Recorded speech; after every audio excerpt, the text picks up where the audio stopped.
Hi everyone, my name is Rachel. I'm a second year medical student in the US, and today I'm going to be talking about self-doubt and self-confidence in medical school and as a medical student, so let's get into it. So I guess to start off, I'll talk about the self-confidence and my self-doubt that I've experienced on this journey. So when I was in undergrad, I really did doubt myself a lot, and I had a lot of negative thoughts about just getting into medical school, doing well in the MCAT, having a good enough GPA, just being good enough, getting accepted, all of that. And my head and basically everything was filled with self-doubt, but I really just had to keep on pushing forward because I had this goal. And if you haven't watched any of my other videos, I was in Air Force ROTC when I was in undergrad. So in order for me to go directly into medical school and not into the Air Force as an active duty line officer, I needed to get my GPA, MCAT, and application sent out and ready by the end of my junior year. So I would be applying during my senior year to directly matriculate into medical school. Or else if I didn't do that and meet the minimums for the FRC Health Board, I would have had to go directly into Air Force and then be active duty for 2 years and then go and try to get into medical school.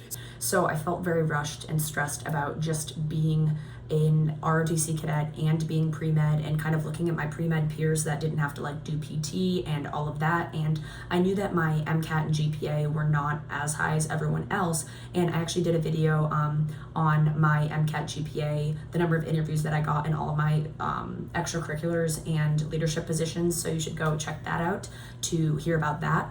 And so basically I had a completely average MCAT, a 500 MCAT, and I really did not start believing in myself until it was after I sent in my applications and I was doing my secondaries, and I was just like, you know what, I have to do this, I have to follow through with this because this has been my plan and it is what I want to do, so I just need to do it and do the next steps, even though honestly throughout the entire time during my junior and senior year I was doubting myself and I really didn't think that I was going to be able to make it through and finish it and get the interviews and get into medical school. And I ended up getting 4 interviews and 2 acceptances and a wait list, and so I obviously did get into medical school, and I didn't really start believing in myself until it was about January of my senior year when I was going on interviews, and I just told myself, look, I've made it this far, I've gotten 4 interviews, and if these schools can believe in me, why can't I believe in myself if I've already made it to the process where they want to interview me and see me in person, and my stats and all of that were good enough and they were impressed by it, and now they want to see who I am as a person to see if I fit with their school.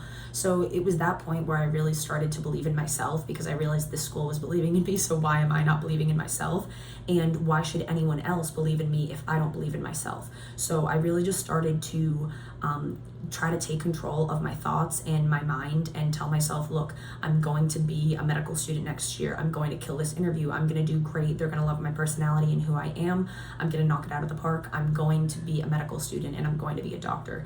And I just decided, look, I'm tired of the self-doubt and I'm tired of putting myself down in my head. I really need to have confidence in myself, because honestly, if I don't have confidence in myself, why would anyone want to have confidence in me? And how would a patient have confidence in me if I'm supposed to be the doctor in charge of their medical care, the chief person in charge of their medical care and their life? So I decided that day in December, January of my senior year when I was going on medical school interviews that I was going to believe in myself. And going into medical school, I doubted myself again. At the beginning of my first semester of medical school, I had a hard time just adjusting to the academic course load. It was during COVID. We were completely online, but I was at the place where my medical school was, which is about 1,400 miles from my home and my family. And I'm in a state that I've visited here before and I've spent time here, but I don't live here. I'm not from here. I don't have any family near me. Then I went through a breakup in my first semester in the first month of medical school, and that really hurt me, and I just didn't really know what to do with myself because I was doubting myself. I was thinking all of these people have master's degrees in biomedical science, like so many people had master's degrees. I felt like there weren't a lot of people that had directly gone from undergrad into medical school, and I felt like less mature and that I wasn't good enough. And then it started to get to the point where I did okay on my first and second exam, and then my third exam did not go well. And the way that my school sets up classes, it really affected my grades, not doing well on that third exam. So I realized I really needed to pick it up, or else I was not going to be passing some of my classes, and it was crunch time. So I just decided then, when I needed to, because I was literally in a high pressure situation, that I needed to start believing in myself and that I had no other choice, because I was going to finish the semester. I was going to pass all of my classes. I was going to start to do well in my classes and excel in my classes. And once I decided that, it came into fruition. And I'm not saying that I don't struggle with like self-doubt and self-confidence in medicine and as a medical student, because I certainly do, but I definitely have gotten better with managing it.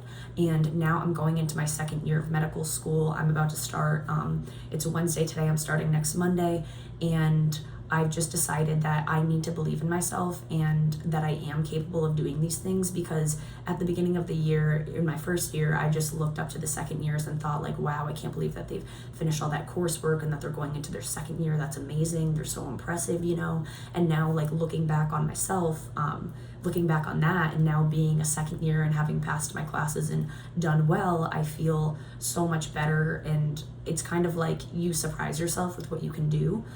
So this is just kind of a message to anyone that is struggling, like pre-med, medical student, anyone. I'm sure like physicians, everyone says, from what I've heard, that physicians really struggle with like imposter syndrome and feeling like they're not good enough. And it's crazy that they're the ones that are in charge of care. Obviously they have the attendings over them, and the nurses and everyone on the team is helping to contribute to the care and could kind of catch something if they did make a mistake, but still. So this is just a message to you. If you're struggling with self-doubt, it's okay, but you really need to take control of your subconscious mind, because honestly, and I've said that I'm kind of like into spirituality and meditation and being in control of my own thoughts.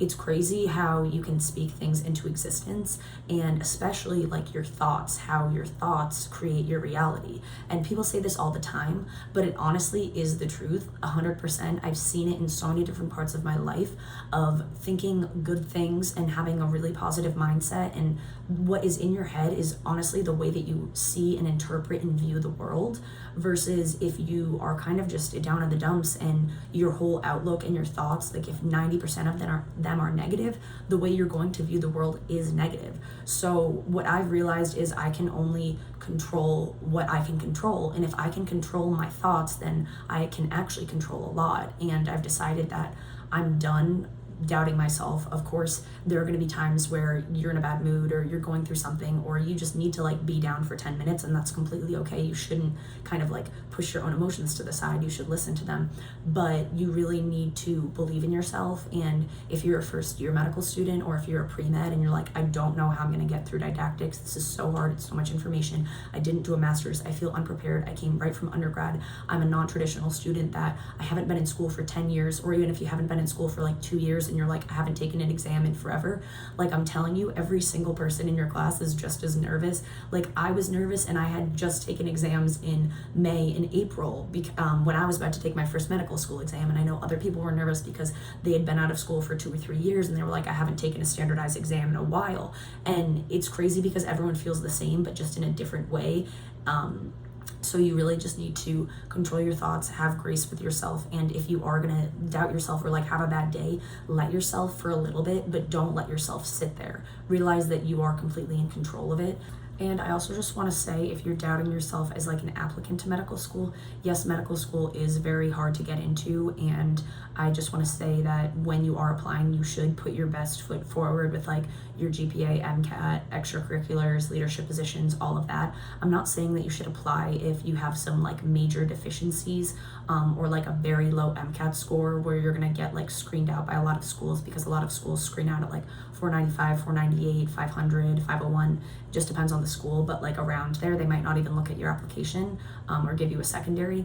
But I do want to say, like, I am a person that did not have a very high MCAT score or an extremely high GPA, although it was somewhat competitive, and I did end up getting into medical school because it's not about the stats and the scores. Of course, you do need to hit like at least the averages, and I'm not saying that it's not important, I'm just saying that that's not what it's all about. And just because you are able to score a 520, it does not say anything about your empathy and your personality, or how personable you are, or how well you can talk with people and connect with people. So don't completely count yourself out, and you really need to be the one to have confidence in yourself, and you need to be your own biggest fan and your own biggest advocate and your own best friend, because if you're not going to be your own biggest fan, own biggest advocate and best friend, then who else is going to? And if you're not going to believe in anything about yourself, then why should anyone else? So I was just having these thoughts and I wanted to kind of get them out there and send the message out to anyone that needs to hear it if you are applying in undergrad, or it was just a message that you needed to hear. So please let me know your thoughts. Let me know if you've struggled with self-doubt and self-confidence at all in this journey. I'm sure you have. I think we all have. It's just depends on the level that we've struggled with it, because honestly, it's something that everyone goes through in this journey. And just one more thing is, do not compare yourself to others, and don't think that you aren't doing well compared to others, because honestly, a lot of people will act like they have it all together and that they're doing great, and they might not be. So you really just need to compare yourself to the person that you were the day before, the person or the student that you were last semester or last exam, and focus on yourself and focus on how well you're doing. And also, if you are doing your absolute best and if you feel like you're falling short because you're not even hitting the average test scores, or you're below average or whatever, that's completely okay.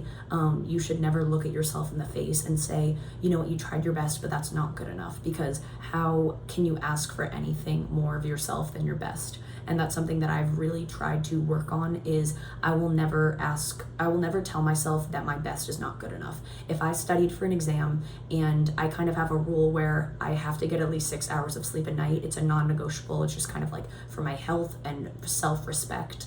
And as long as I studied my best and did my best to take care of myself and eat healthy and still exercise near the exam, and if I studied my heart out for that, and if I still got average or below average, or maybe if I didn't pass, usually if I studied that hard, I would pass.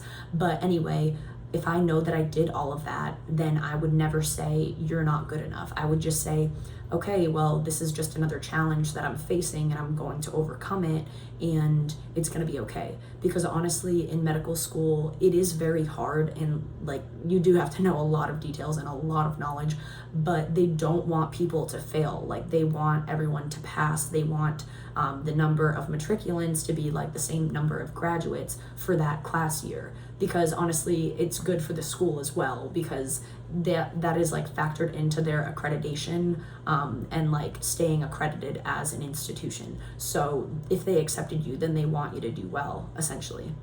Thank you so much for watching this video. I know it was a little bit of a rant, but it's just kind of like my real voice, thoughts, and opinions coming through. I really hope that you got something out of it. And like I said before, if you can relate to any of this, please comment below and let me know. Thank you so much for watching, and I hope that you have an amazing day.